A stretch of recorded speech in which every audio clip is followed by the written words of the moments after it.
육군학생군사학교가 65기 학군사관 예비후보생을 대상으로 기초군사훈련을 진행하고 있습니다. 훈련에는 올해 대학교 3학년이 되는 2,100여 명의 예비후보생이 참여했습니다. 예비후보생들은 오는 24일까지 이어지는 훈련을 통해 육군의 미래를 이끌어갈 정예장교로 성장할 예정입니다. 젤렌스키 우크라이나 대통령이 북한군 포로의 신문 영상을 추가로 공개했습니다. 영상에는 조사관이 북한군 포로에게 생포경위와 가짜 러시아 신분증 등에 관해 질의하는 장면이 담겼습니다. 젤렌스키 대통령은 북한군 병사들이 오로지 러시아에 이용당하는 사람들이라 강조하며 전 세계가 이 같은 진실을 알게 될 것이라고 덧붙였습니다. 해병대 국산 상륙 공격 헬기인 MAH가 초도 비행에 성공하며 성능을 입증했습니다. 이번 비행을 계기로 상륙 공격 헬기의 기술 검증과 안전성 확인을 위한 본격적인 비행 시험이 진행될 예정이며 2026년 하반기에 개발을 완료할 방침입니다. 약진!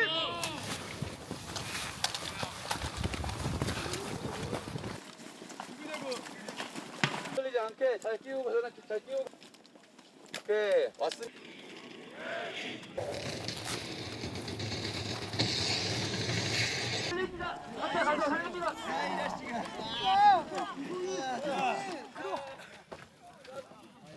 가자, 괜찮아. 시청자 여러분 그리고 국군 장병 여러분 안녕하십니까? 1월 15일 KFN 뉴스 시작합니다. 육군학생군사학교가 미래 육군을 이끌어갈 초석인 학군사관 예비후보생 65기를 대상으로 기초훈련에 돌입했습니다. 김유진 기자가 현장에 다녀왔습니다. 햇빛이 살짝 훈련장을 비추는 모습에 잠시 따뜻함을 기대했지만 동장군의 위용은 여전히 매섭기만 합니다. 이런 동장군의 기세를 누군가가 날카로운 눈빛 하나로 찢어내며 모습을 드러냅니다. 바로 첫 기초군사훈련에 임하고 있는 2,100여 명의 학군사관 65기 예비 후보생입니다. 지난달부터 2월 22일까지 진행되는 이번 훈련은 대적관 확립 교육부터 개인화기, 행군까지 능동적 사고를 가진 사관 후보생으로 성장할 수 있도록 구성됐습니다. 다양한 훈련 중 후보생이 가장 두려워하는 건 바로 각계전투. 특히 각계전투 훈련장은 새벽에 눈이 많이 내려 굉장히 질퍽이고 미끄럽습니다. 우리 예비 후보생들의 긴장이 더욱 심해지는 이유입니다. 하지만 교관의 1대1 밀착 지도, 그리고 옆에 있는 동기의 응원까지 더해지자 언제 그랬냐는 듯 매서운 칼바람보다 더 날카로운 눈빛으로 훈련장을 압도해버립니다.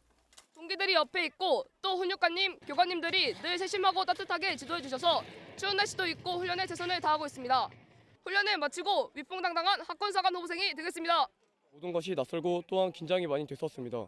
하지만 지금은 함께 훈련받는 든든한 동기들이 있기에 동기들과 함께한다면 어떠한 훈련도 이겨낼 수 있을 것 같습니다. 학군사관 65기 화이팅! 화생방 훈련과 전투 부상자 처치 훈련은 무한반복 수준으로 절차를 되뇌이며 방법을 숙달합니다. 꽁꽁 얼어 움직임이 점점 둔해지는 손과 발을 정예장교로 거듭나겠다는 뜨거운 열의로 녹이며 훈련에 집중합니다. 안전에 기초한 가운데 자율과 책임에 중점을 두고 훈련을 진행 중입니다. 예비 후보생들이 올바르고 유능한 학군사관 후보생으로 성장하도록 정성을 다해 지도하겠습니다. 매서운 혹한도 열기로 녹여버린 예비 후보생인 만큼 마음 뜨거운 장교로 성장하길 응원하겠습니다. KFN 뉴스 김유진입니다. 육군 3사관학교는 기초군사훈련에 앞서 신입 예비생도들의 환영 행사를 갖습니다. 이번 행사에선 신입 예비생도를 환영하는 호랑이굴 의식을 진행했습니다. 신소진 기자의 보도입니다. 칠흑 같은 어둠, 호랑이 포효 같은 우렁찬 함성 속 빨간 경광봉의 안내를 받으며 씩씩하게 들어오는 이들은 육군 3사관학교 62기 신입 예비생도들입니다. 육군 3사관학교가 신입 예비생도들의 기초 군사훈련 시작을 환영하고 생도로서 긍지와 자부심을 고취하기 위한 호랑이굴 의식을 거행했습니다. 호랑이굴 의식은 올해로 28번째 전통을 잇는 육군 3사관학교 행사로 호랑이를 상징하는 3사관 생도들이 사는 공간에 신입 예비생도들이 처음 들어오는 것을 의미합니다.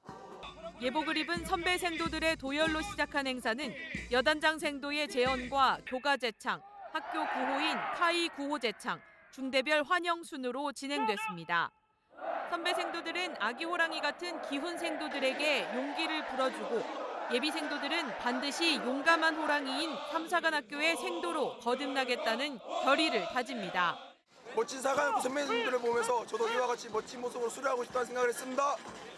새끼 호랑이에서 이게 진정한 호랑이가 되었는데 정말로 멋지고 선배 호랑이로서 여러분들이 이승훈 훈련을 훌륭히 마무리 짓고 충성대에서 뵀으면 좋겠습니다. 파이팅! 아직은 여린 호랑이인 기훈 생도들이 매서운 날씨와 혹독한 훈련을 이겨내고 진정한 호랑이, 더 나아가 호국의 간성, 맹수의 제왕으로 당당하게 설 날을 기대해봅니다. KFN 뉴스 신소진입니다. 젤렌스키 우크라이나 대통령이 북한군 포로의 신문 영상을 추가로 공개하며 러시아가 전쟁을 연장하는 데 북한군을 이용하고 있다고 주장했습니다. 이태건 기자입니다. 현지 시간 14일 젤렌스키 대통령 X 계정에는 북한군 포로의 영상이 추가로 공개됐습니다. 영상 속 병사는 우크라이나군이 쿠르스크에서 생포해 지난 12일 공개했던 북한군 2명 중 1명입니다. 우크라이나 조사관은 한국어 통역을 통해 생포 경위와 가짜 러시아 신분증, 교육받은 교전 수칙 등에 대해 질문했습니다. 어떤 상황에서 이제 생포가 됐는지 혹시 기억나는 대로 좀 알려주실 수 있나요? 출산 목적으로 들어갔는데 다행히도 갈 수가 없었어. 군인들이 와가지고 주사는 나죠.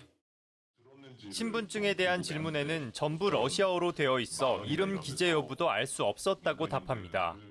러시아 신분증에 어떤 사진이 있거나 아니면 증인 이름이 써져 있었는지. 사진 없이 이름도 해서 다 러시아 그래니까. 젤렌스키 대통령은 영상과 함께 올린 글을 통해 정보 공백 속에서 자란 북한군은 우크라이나에 대해 전혀 알지 못하고 있으며 러시아는 오직 전쟁을 연장하고 확대하는 데 이들을 이용하고 있다고 주장했습니다. 그러면서 이 전쟁이 필요한 것은 오직 러시아뿐이라고 덧붙였습니다. KFN 뉴스 이태검입니다.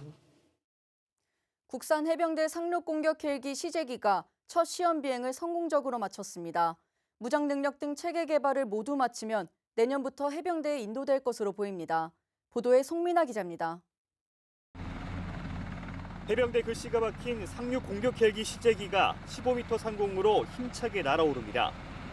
이 헬기는 제자리 비행과 선의 비행을 20여 분 동안 수행하며 안정적인 모습을 선보입니다.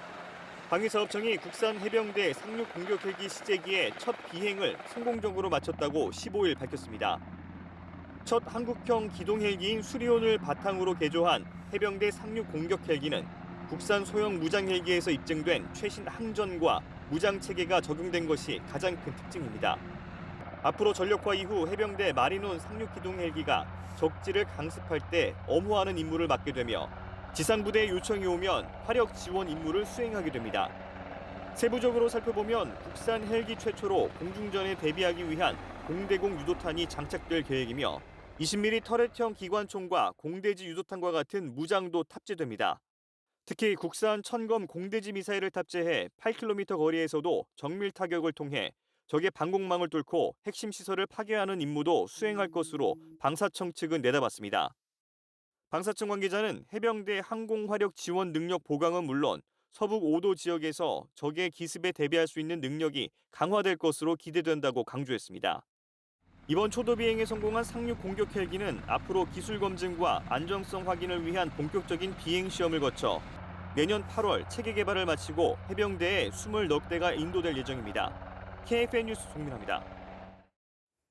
방위사업청이 오늘 부산에서 잠수함용 예인정투 구매 사업 착수 회의를 개최했습니다. 이와 함께 한화시스템에서는 충무공 이순신급 구축함 체계 개발 사업 착수 회의를 개최하면서 전투 수행 능력을 강화하기 위한 준비에 나섰습니다. 이채원 기자입니다. 잠수함용 예인정2는 내년 말부터 해군에 인도돼 장보고3의 안전한 입출항 지원과 소화 지원, 해양오염 방제 등 다양한 분야에서 활용될 함정입니다. 기존 장보고3 입출항 지원을 위해서는 두 척의 예인정이 필요했지만 잠수함용 예인정2는 현측 예인 등이 가능해 한 척만으로도 임무를 수행할 수 있습니다. 방사청 한국형 잠수함 사업단장 주관으로 해군, 기품원, 조선소 등 사업 관계자 등이 참석해 진행된 이번 회의는 잠수함용 예인정투를 적기에 해군에 인도하기 위해 개최됐습니다. 회의에서는 함 설계 방향과 탑재 장비 확보 계획 등 사업 계획을 공유하고 작업 공정 관리와 부품 단종 관리 등 각 분야별 임무와 협조 사항을 깊이 있게 논의했습니다. 방사청은 같은 날 하나시스템에서 충무공 이순신급 구축함 성능 개량 전투체계 체계 개발 사업 착수 회의도 개최했습니다. 방사청은 이번 성능 개량 사업을 통해 충무공 이순신급 구축함의 주요 탑재 장비를 최신 장비로 교체해 작전 수행 능력을 대폭 강화할 계획입니다. 국외기술 협력으로 구축한 노후된 전투체계를 최신 소프트웨어가 적용된 국산 전투체계로 개량하고 SM2 대공 유도탄 유도를 위해 유도 전파를 생성하는 유도탄 조사기도 개량형으로 교체해 대잠 대공작전 수행 능력을 더욱 향상시킬 예정입니다. 이와 함께 국외기술에 의존하던 SM2 대공 유도탄과 전투체계의 통합을 그동안 전투체계 개발 등으로 쌓아온 뛰어난 국내 기술을 통해 추진하면서 무기체계의 운용성과 유지보수의 효율성이 높아질 것으로 보입니다. KFN 뉴스 이채원입니다. 한국과 미국, 일본은 어제 오후 공동 성명을 통해 북한이 지난해 6억 6천만 달러, 우리 돈으로 9,600억 원 규모의 암호화폐를 탈취했다고 밝혔습니다. 3국은 북한이 거액의 암호화폐를 탈취해 무기 개발에 투입하는 일이 반복되지 않도록 차단 활동을 강화해 나갈 방침입니다. 김철환 기자입니다. 한미일 3국은 14일 북한 암호화폐 탈취 및 민관 협력에 대한 한미일 공동성명을 발표했습니다. 성명에 따르면 북한의 탈취 행위에 따라 가상자산 거래소인 DMM 비트코인과 와지르엑스가 각각 3억 800만 달러, 2억 3,500만 달러의 피해를 입었습니다. 또 업비트 5천만 달러, 라디언트 캐피털 5천만 달러, 레인 매니지먼트 1,613만 달러로 탈취 총액은 6억 6천만 달러에 이릅니다. 북한의 대륙간 탄도미사일 발사 비용이 한 발당 약 3천만 달러라는 분석을 기준으로 봤을 때 ICBM 도발을 22번이나 할 수 있는 거액을 탈취한 것입니다. 3국 정부는 성명을 통해 암호화폐 탈취 주체를 라자루스 그룹 등 북한 단체라 지목하고 북한의 사이버 프로그램이 국제 금융 시스템에 중대한 위협을 가하고 있다고 강조했습니다. 그러면서 북한의 불법적인 대량 살상 무기와 탄도미사일 프로그램에 사용되는 불법 수익 차단이 궁극적인 목표라고 밝혔습니다. 또 다양한 3자 실무 그룹을 통해 북한 사이버 위협 대응과 공조를 강화하고 있으며 북한의 암호화폐 탈취 예방과 탈취 자금 회수 노력을 하고 있다고 덧붙였습니다. KFN 뉴스 김철환입니다. 우크라이나 전쟁에 파병된 북한군에게 김정은 국무위원장의 전투명령을 목숨 바쳐 관철해야 한다는 사상교육이 이뤄진 정황이 담긴 문서가 발견됐습니다. 김은진 기자의 보도입니다. 인권단체 휴먼라이츠 재단의 북한 전문 매체 NK인사이더는 러시아 쿠르스크 지역에서 전투 중 사망한 북한군의 소지품에서 확보된 문서를 공개했다고 미국 자유아시아 방송이 어제 보도했습니다. 94여단 전투 경험과 교훈이라는 제목의 문서에는 모든 전투원은 사상과 신념의 강자, 높은 전투 정신으로 준비시킨다면 현대적인 무장 장비를 갖춘 적들도 정치 사상적 우세와 전법적 우세로 능히 타승할 수 있는 것이라고 적혔습니다. 또 경애하는 최고사령관 동지의 전투 명령을 목숨 바쳐 관철해야 한다는 높은 정신력과 전투 정신, 자기 희생 정신을 발휘하면서 호랑이와 같이 전장을 달려 최신 무기로 장비한 적들을 후퇴시키고 플레호보 지역을 해방하였다는 내용이 담겼습니다. 진행할 사업 순찰하는 제목의 문서에는 전투 중 부상자를 은폐하라는 지침이 담긴 것으로 전해졌습니다. 앞서 볼로디미르 젤렌스키 우크라이나 대통령은 러시아가 북한군의 신원을 감추기 위해 전사한 경우 얼굴을 소각하고 있다고 주장한 바 있습니다. KFN 뉴스 김은진입니다. 미 인도태평양 사령부는 어제 이루어진 북한 탄도미사일 발사와 관련해 강력히 규탄하고 도발 중단을 촉구했습니다. 인태사령부는 성명을 통해 북한의 행동들을 규탄하며 더는 불법적이며 불안정을 초래하는 행위를 삼가할 것을 촉구한다고 밝혔습니다. 또 사령부는 이번 미사일 발사가 미국이나 우리 동맹국들의 즉각적인 위협이 되지 않는다고 평가하지만 상황을 계속 모니터링하고 있고 한국과 일본 방어를 위한 미국의 약속은 철통 같다고 덧붙였습니다.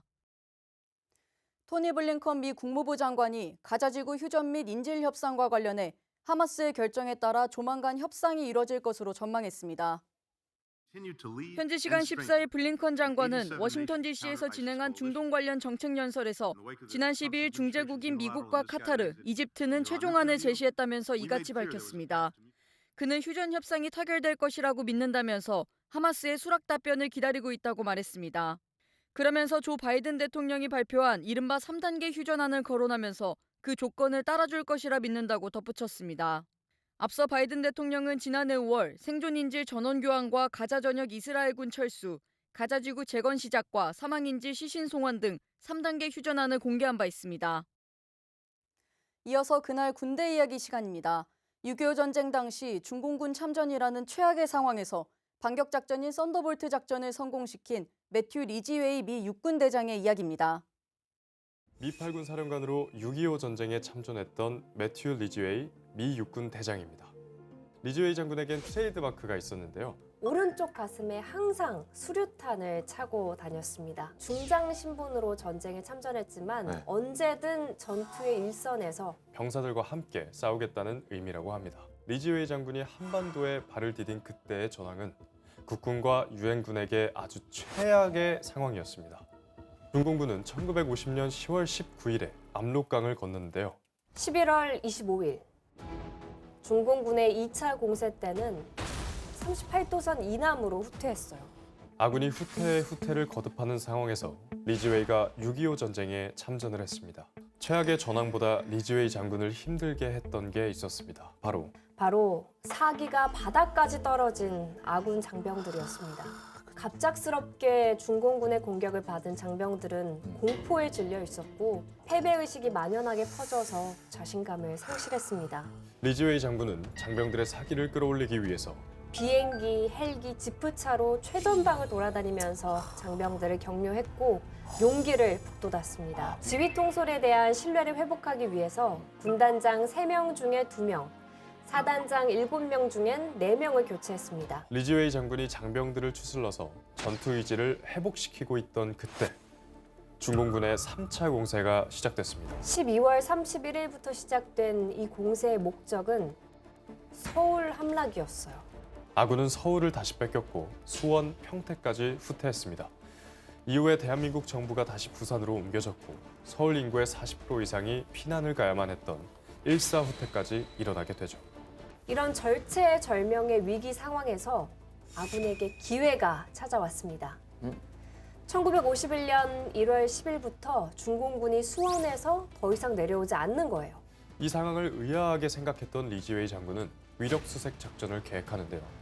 적이 멈춰있는 수원으로 가서 적의 규모, 전투 능력, 작전 계획을 파악하기로 한 거죠. 이 작전에 투입된 병력은 미 25사단 27연대였는데요. 부대의 이름을 따서 울프하운드 작전이라고 불렀습니다. 1951년 1월 15일부터 이틀 동안 시행된 이 작전에서 유엔군은 아주 커다란 성과를 얻게 됩니다. 어떤 성과였나요? 우선 처음에 계획했던 대로 중공군에 대한 정보를 얻었고요. 1000명이 넘는 중공군을 사살하는 전과까지 세우게 됐습니다. 리지웨이 장군은 중공군의 1에서 3차 공세를 분석했는데요. 왜 공세 지속 기간이 평균 열흘 정도로 일정했는지를 알게 됩니다. 그 이유가 보급 문제라는 것도 간파하게 되죠. 중공군이 수원에서 머뭇거리는 사이에 리지웨이 장군을 필두로 유엔군의 대반격 작전이 시작됩니다. 리지웨이 장군은 적이 후퇴할 때는 사정없이 공격하고 적이 공격해올 때는 후퇴하지 말고 지연시키라는 작전 방침을 세우는데요. 이 작전의 이름은 썬더볼트입니다. 사정없이 공격하라는 작전 방침과 되게 잘 어울리는 것 같아요. 1951년 1월 25일부터 국군과 유엔군은 근접 항공 지원과 전차 부대의 엄호를 받으면서 북으로 진격합니다. 국군과 유엔군의 반격 작전은 썬더볼트 작전을 시작으로 5단계에 걸쳐서 시행되는데요. 아군은 이 모든 작전을 성공적으로 완수했습니다. 전세는 이제 완전히 역전돼서 국군과 유엔군은 38도선까지 밀고 올라갔습니다. 중공군은 막대한 희생을 치르고 기세가 완전히 꺾여서 더 이상 전선을 끌어내리지 못했습니다. 리즈웨이 장군은 중공군 참전이라는 최악의 상황에서 후퇴를 거듭하면서도 반전의 기회를 노려 반격 작전인 썬더볼트를 성공시켰습니다. 아무리 어렵고 힘든 데비텟의 유지라 할지라도 패배에서 오는 비용보다는 훨씬 낫다는 사실을 주지하고 절망을 승리로 바꾼 리즈웨이 장군의 헌신과 용기 그리고 리더십을 되새기는 시간이 되었으면 좋겠습니다. 보통 우리가 얘기를 하면은 메가더 장군님을 많이 생각하시잖아요. 하지만 이렇게도 정말 다른 분들, 많은 분들께서 도와줬다는 것들을 다시금 알게 돼서 너무 감사드리고 또 한편으로는 우리 또 참전 영웅분들께 감사하다는 말씀을 꼭 전해드리고 싶네요. 이어서 오늘의 국방단신 전해드립니다. 양영모 해군참모총장이 오늘 리사 프란체티 미 해군참모총장과 통화를 갖고 해양안보협력 강화 방안을 논의했습니다. 통화에서 양 총장은 한미동맹은 철통같이 굳건하고 특히 양국 해군은 한반도 평화와 안정을 위한 핵심 축으로서의 역할을 충실히 다하고 있다며 다양한 분야에서 군사협력을 강화해야 한다고 밝혔습니다. 이에 프란체티 총장은 이번 통화로 한미 해군의 강하고 연합된 군사대비 태세를 재확인했다고 전했습니다. 육군 50보병사단이 어제부터 오는 17일까지 혹한기 전술훈련에 돌입했습니다. 이번 훈련은 동계작전에 필요한 장병들의 임무 수행 능력을 확인하고 부대별 작전 계획의 실효성을 검증하는 데 중점을 뒀습니다. 사단은 남은 훈련 기간 동안 전면전을 가정한 부대 증창설 훈련과 대량 사상자 관리 훈련, 전술 행군 등을 실시할 예정입니다. 국방부가 행정안전부와 협업해 군소음 피해 보상금을 온라인으로 신청할 수 있는 시스템을 정부24 내에 구축해 오늘부터 운영을 시작했습니다. 이번 신청 방식 개선은 군소음 피해를 겪는 주민들이 소음 피해 보상금 신청을 보다 쉽고 간소하게 신청할 수 있도록 하기 위한 정책으로 2025년부터는 정부24 접속을 통해 군소음 피해 보상금을 신청할 수 있습니다.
이렇게 겉으로는 잘 나타나지 않는 전투 준비를 빈틈없이 갖추는 일은 다가올 동장군의 시련을 이겨내고 국방의 대임을 완수하는 데 가장 착실한 보장이 되는 것입니다.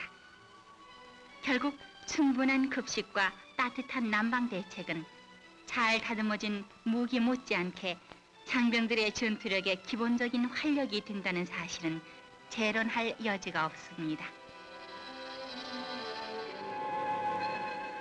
이들은 앞으로 전방고지에 폭설이 내려서 지상 보급이 두절될 때까지를 염두에 두고 무기, 탄약에서부터 유류 식량에 이르기까지 빈틈없는 월동 준비를 갖추어야만 하는 것입니다.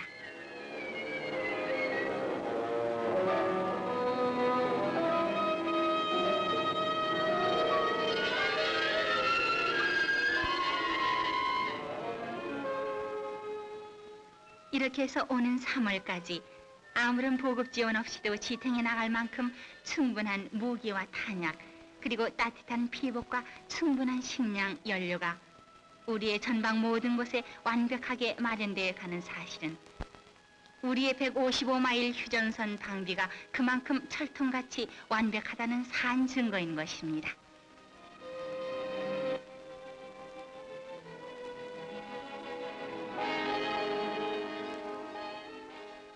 겨우살이 준비가 완료된 내무반의 분위기는 한결 따뜻하고 아늑합니다. 방풍장치와 오일난로로 난방대책이 완비된 내무반의 평균 온도는 항상 섭씨 20도를 유지할 수 있어 아무리 추운 날씨에도 조금도 불편 없이 지낼 수 있는 것입니다. 일반 부대에 있어서는 난방장치는 내무반마다 배치가로 기온을 조절하며 이에 소요되는 무연탄은 이미 저탄장에 충분히 저장이 되어 있습니다.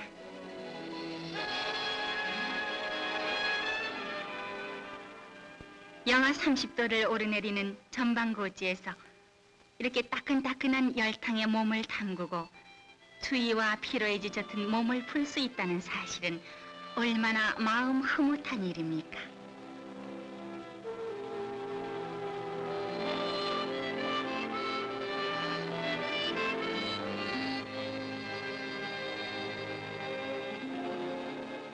북괴의 도발을 분쇄하는 외에 혹심한 추위도 이겨내야 하는 이중의 싸움을 위해서 장병들은 이제 완전한 준비를 갖추었습니다.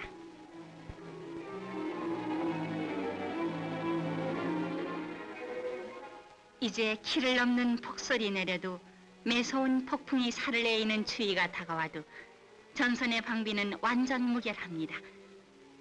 평소에 연마한 전투력과 충분한 무기 탄약, 거기에다 완벽한 월동 대책을 갖춘 장병들의 사기는 충천하고 있으며 여기에 후방 국민들의 따뜻한 뒷받침이 곁들일 때 비로소 멀리 북녘 하늘을 날카롭게 응시하는 초병의 눈동자 속에 서려 있는 우리 민족의 통일의 열망은 기필코 이루어질 수 있는 것입니다.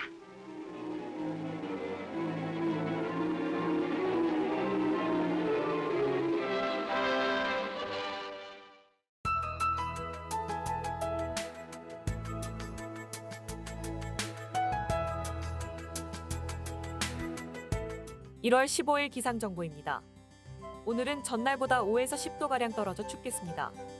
바람도 강하게 불면서 체감온도는 더 낮아지겠습니다.